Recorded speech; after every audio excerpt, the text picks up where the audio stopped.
আমার বাপের বাড়িতে কোনোদিন এইরকম হয়নি। আচ্ছা চলে আসো, গরম এখানে, বাইরে এসে কথা বলবো, আসো। আমার বাপের বাড়িতে কোনোদিন এরকম হয়নি, আমি জানতামও না। তো বিয়ের পরে এখানে জানতে পেরেছি যে এইরকমভাবে গোটা রান্না করে, সরস্বতী পুজোর দিনকার করে রাখে। আর সরস্বতী পুজোর পরের দিনটা, যেহেতু সরস্বতী পুজো পঞ্চমীতে পড়ে, তো পরের দিনকার ষষ্ঠী, ওই ষষ্ঠীতে ঠান্ডা খাওয়া হয়, মানে ভাত করে রাখা হয়। আর ভাত করে রাখা হয়, তো ভাতটাকে পান্তা করে, আর যেই তরকারিটা করা হয় ওই তরকারিটা থাকে, সাথে চাটনি হয়, আর ওই ডালের চুরমা হয়, ব্যাস এইটুকুনি। কালকে কোনো রান্না নেই, কালকে খালি এই রান্নাই খাবো সবাই মিলে। আর এই যে দাম মামি রিটার্নস হচ্ছে, ওটা দেখছিলাম। আর এই দেখো সোনামণি,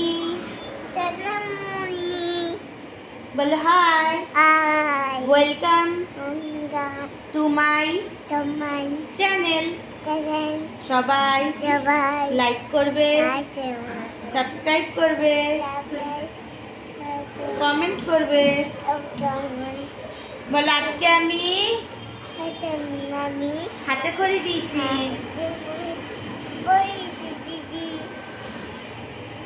টাটা, বাই বাই।